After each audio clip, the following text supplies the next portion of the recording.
Hi friends, Assalamu alaikum. ഇന്ന് ഞാൻ വന്നിട്ടുള്ളത് കഴിഞ്ഞ ദിവസം ഞാൻ ഒരു വിപ്പിംഗ് ക്രീമിന്റെ വീഡിയോ ചെയ്തിരുന്നു. ചോക്ലേറ്റും അതുപോലെ വിപ്പിംഗ് ക്രീമോ അല്ല ഹെവി ക്രീമോ ഒന്നും യൂസ് ചെയ്യാതെ ചെയ്തിട്ടുള്ള ഒരു വിപ്പിംഗ് ക്രീമിന്റെ വീഡിയോ ചെയ്തിരുന്നു. അപ്പോൾ ആ ക്രീം വെച്ചിട്ട് ചെയ്തിട്ടുള്ള ഒരു ചോക്ലേറ്റ് കേക്ക് ആണ്. ഈ ഒരു ചോക്ലേറ്റിന്റെ കേക്ക് സ്പോഞ്ച് ഞാൻ റെഡിയാക്കിയിട്ടുള്ളത് ഓവനിൽ അല്ലാതെയാണ്. അതുപോലെ മിക്സിയുടെ ജാറിൽ അടിച്ചിട്ടാണ് ചെയ്തിട്ടുള്ളത്. അപ്പോൾ അതിനായിട്ട് ആദ്യം ഒരു ബൗളിലേക്ക് 1 കപ്പ് മൈദ ചേർത്തിട്ടുണ്ട്. ഇനി ഇതിലേക്ക് ഒരു 3 ടേബിൾ സ്പൂണോളം കൊക്കോ പൗഡർ ചേർക്കുന്നുണ്ട്. ഇനി ഇതിലേക്ക് 1 നുള്ളു ഉപ്പ് ചേർത്തിട്ടുണ്ട്. 1 ടീസ്പൂൺ ബേക്കിംഗ് പൗഡറും 1/4 ടീസ്പൂൺ ബേക്കിംഗ് സോഡയും ചേർത്തിട്ടുണ്ട്.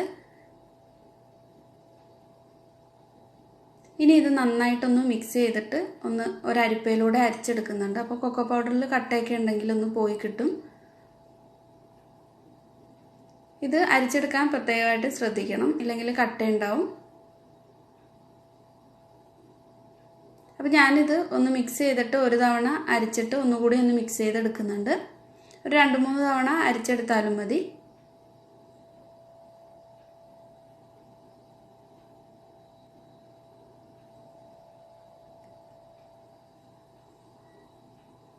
ഇപ്പോൾ ഇത് അരിച്ചെടുത്തിട്ടുണ്ട്. ഇനി ഇതൊന്ന് ഈ വിസ്ക് ഉപയോഗിച്ചിട്ട് തന്നെ ഒന്ന് മിക്സ് ആക്കി കൊടുക്കാം.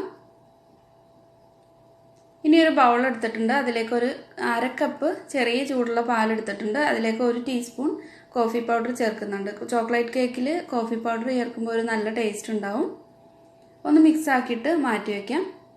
ഇത് ഇൻസ്റ്റൻറ്റ് കോഫിയാണ് എടുത്തിട്ടുള്ളത്, അപ്പോൾ പെട്ടെന്ന് തന്നെ അങ്ങ് അലിഞ്ഞു കിട്ടും. മിക്സിയുടെ ജാറിലേക്ക് ഒരു 1/4 കപ്പ് പഞ്ചസാര ചേർത്തിട്ടുണ്ട്. ഒന്ന് പൊടിച്ചെടുക്കാം. നന്നായിട്ട് പൊടിച്ചെടുത്തിട്ടുണ്ട്. ഇനി ഇതിലേക്ക് 3 മുട്ട ചേർക്കുന്നുണ്ട്. തണുപ്പില്ലാതെ വേണം ചേർക്കാനായിട്ട്. അപ്പോൾ വലിയ മുട്ടയാണ് 3 എണ്ണമാണ് ചേർക്കുന്നത്. ചെറുതാണെങ്കിൽ 4 എണ്ണം ചേർത്ത് കൊടുക്കുക.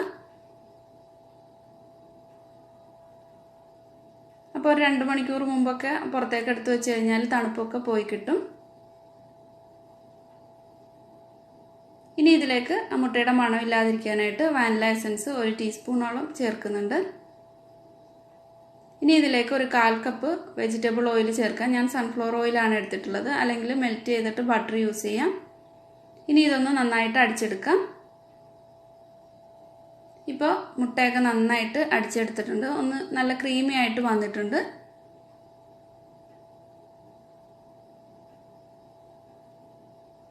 ഇനി ഇതിലേക്ക് പാലിൻ്റെയും കോഫിയുടെയും മിക്സ് ഒഴിച്ചു കൊടുക്കാം. നേരത്തെ മാറ്റി അരച്ച് വെച്ചിട്ടുള്ള മൈദയുടെയും കൊക്കോ പൗഡറിൻ്റെയും ഒക്കെ മിക്സ് ഇതിലേക്ക് ചേർത്തിട്ട് ഒന്ന് ഇളക്കി കൊടുക്കുന്നുണ്ട്. ഇല്ലെങ്കിൽ ഇത് പെട്ടെന്ന് തന്നെ നമ്മൾ അടിച്ചെടുക്കുമ്പോൾ തെറിക്കും. അതുകൊണ്ട് ഒന്ന് ഇളക്കി കൊടുക്കുന്നുണ്ട്. ഇനി ഇത് നന്നായിട്ടൊന്ന് അടിച്ചെടുക്കാം. ലോ സ്പീഡിലിട്ടിട്ടാണ് അടിച്ചെടുക്കേണ്ടത്. അപ്പോൾ എല്ലാം നന്നായിട്ട് മിക്സ് ആയിട്ടുണ്ട്. ഒരു സ്പാച്ചുല വെള്ളം ഉപയോഗിച്ചിട്ട് നന്നായിട്ട് ഒന്നുകൂടി ഒന്ന് സൈഡിൽ നിന്നൊക്കെ ഒന്ന് ഇതേപോലെ ഒന്ന് മിക്സ് ചെയ്ത് കൊടുക്കാം. ഇനി ഇതിലേക്ക് ഒരു 1/2 ടീസ്പൂൺ വിനാഗിരിയോട് ചേർത്തിട്ട് ഒന്ന് അടിച്ചെടുക്കാം. അപ്പോൾ അതും ലോ സ്പീഡിൽ ഒന്ന് അടിച്ചെടുത്തിട്ടുണ്ട്. ഒന്ന് മിക്സായി കിട്ടിയാൽ മാത്രം മതി. ഇതിലേക്ക് മാവ് ചേർത്തിട്ട് ഒരുപാട് ഇട്ടങ്ങ് സ്പീഡിലിട്ട് അടിക്കേണ്ട ആവശ്യമില്ല. ഒന്ന് ജസ്റ്റ് ഒന്ന് മിക്സ് ചെയ്തെടുത്താൽ മാത്രം മതി. ഇവിടെ ഞാനൊരു 8 ഇഞ്ചിൻ്റെ ഒരു കേക്ക് ടിൻ എടുത്തിട്ടുണ്ട്. അതിലേക്ക് ഒന്ന് ഓയിൽ നന്നായിട്ടൊന്ന് സ്പ്രെഡ് ചെയ്തിട്ട് ഒരു ബട്ടർ പേപ്പറും ഇട്ട് കൊടുത്തിട്ടുണ്ട്. ബട്ടർ പേപ്പർ ഇല്ലെങ്കിൽ കുറച്ച് മൈദ ഒന്ന് തൂകി എല്ലായിടത്തും ഒന്ന് ആക്കിയിട്ട് തട്ടിക്കളഞ്ഞാൽ മതി.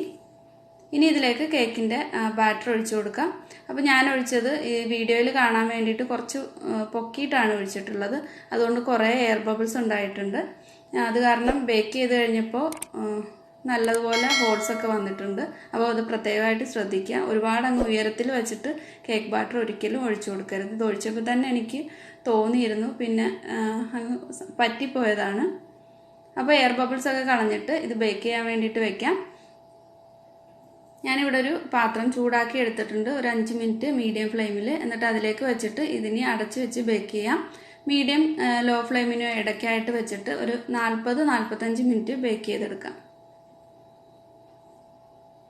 ഇപ്പോൾ ഇതൊരു 35 മിനിറ്റ് കഴിഞ്ഞിട്ടുണ്ട്. ഞാനൊന്ന് തുറന്നിട്ട് സ്ക്യൂവർ കൊണ്ട് ചെക്ക് ചെയ്യുന്നുണ്ട്.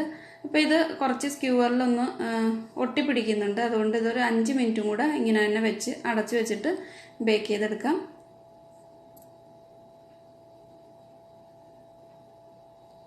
ഇപ്പോൾ ഇത് നന്നായിട്ട് ബേക്കായിട്ടുണ്ട്. ഇനി ഇത് ചൂട് പോകാനായിട്ട് ഒരു വയറാക്കിൻ്റെ മുകളിലായിട്ട് വെച്ചിട്ടുണ്ട്. അപ്പോൾ ഷുഗർ സിറപ്പിനായിട്ട് ഒരു 1/2 കപ്പ് വെള്ളം, ഒരു 4 ടേബിൾ സ്പൂൺ പഞ്ചസാരയുടെ മിക്സ് ആക്കിയിട്ട് മാറ്റി വെച്ചിട്ടുണ്ട്. ഇത് വിപ്പിംഗ് ക്രീമിൻ്റെ വീഡിയോ ഞാൻ ചെയ്തിട്ടുണ്ട്. ഇത് നമ്മൾ കോമ്പൗണ്ട് ചോക്ലേറ്റോ അല്ലെങ്കിൽ വിപ്പിംഗ് ക്രീമോ ഹെവി ക്രീമോ ഒന്നും യൂസ് ചെയ്യാതെ ചെയ്തിട്ടുള്ള ഒരു ഹോം മെയ്ഡ് വിപ്പിംഗ് ക്രീമാണ്. അപ്പോൾ കാണാത്തവർക്ക് ലിങ്ക് ഡിസ്ക്രിപ്ഷനിൽ കൊടുക്കുന്നുണ്ട്, കണ്ടു നോക്കുക. പിന്നെ ചോക്ലേറ്റ് ഗനാഷിൻ്റെ വീഡിയോ ചെയ്തിട്ടുണ്ടായിരുന്നു, അതും കണ്ടു നോക്കാൻ മറക്കരുത്. ഈ ഒരേ വീഡിയോയിൽ തന്നെയാണുള്ളത്. അപ്പോൾ കേക്ക് ഞാൻ 3 കട്ട് ചെയ്തെടുത്തിട്ടുണ്ട്, 3 പീസായിട്ട്. എന്നിട്ട് അതിലേക്ക് ക്രീം സ്പ്രെഡ് ചെയ്ത് കൊടുക്കുന്നുണ്ട്. അപ്പോൾ ക്രീം നമ്മൾ അടുപ്പത്ത് വെച്ച് കുറുക്കിയെടുക്കുമ്പോൾ നന്നായിട്ട് തിക്കാക്കി വേണം എടുക്കാനായിട്ട്. എങ്കിൽ മാത്രമേ നന്നായിട്ട് നമുക്ക് കേക്കിലേക്ക് അപ്ലൈ ചെയ്യാൻ പറ്റൂ. അപ്പോൾ ഈ കേക്ക് കാണുമ്പോൾ നിങ്ങൾക്ക് മനസ്സിലാവും നന്നായിട്ട് ഹോൾസൊക്കെ വന്നിട്ടുണ്ട്. അത് കാരണം കേക്കിൻ്റെ ടിന്നിലേക്ക് ഉയർത്തിയിട്ട് ഒഴിച്ചു കൊടുത്തത് കൊണ്ടാണ്. അപ്പോൾ 2 ലെയർ കേക്ക് വെച്ച് കൊടുത്തിട്ടുണ്ട്. ഷുഗർ സിറപ്പ് കൊണ്ട് നന്നായിട്ടൊന്ന് നനച്ചിട്ട് കേക്ക് വെച്ച് കൊടുത്തിട്ടുണ്ട്. ഇപ്പോൾ ലാസ്റ്റ് പീസാണ് കേക്ക് വെച്ച് കൊടുത്തിട്ടുള്ളത്. അതിൻ്റെ മുകളിലും സൈഡിലും ഒക്കെ നന്നായിട്ട് ക്രീം ഒന്ന് സ്പ്രെഡ് ചെയ്ത് കൊടുക്കാം.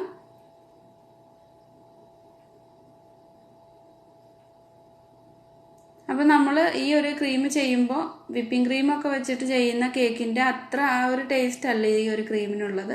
എന്നാലും നല്ലൊരു ടേസ്റ്റ് ഉണ്ടാവും. അപ്പം വിപ്പിംഗ് ക്രീം ചിലർക്കൊന്നും കിട്ടുന്നില്ല എന്നൊക്കെ മെസ്സേജ് വന്നിട്ടുണ്ട്. അതുമല്ല ഇങ്ങനൊരു മൈദ ഒക്കെ വെച്ചിട്ടൊരു ക്രീം ചെയ്യണമെന്നും കുറേ ആയിട്ട് എനിക്ക് റിക്വസ്റ്റ് വരുന്ന ഒരു വീഡിയോ ആണ്. അതുകൊണ്ടാണ് ഈ ഒരു കേക്ക് ഞാൻ ചെയ്തിട്ടുള്ളത്.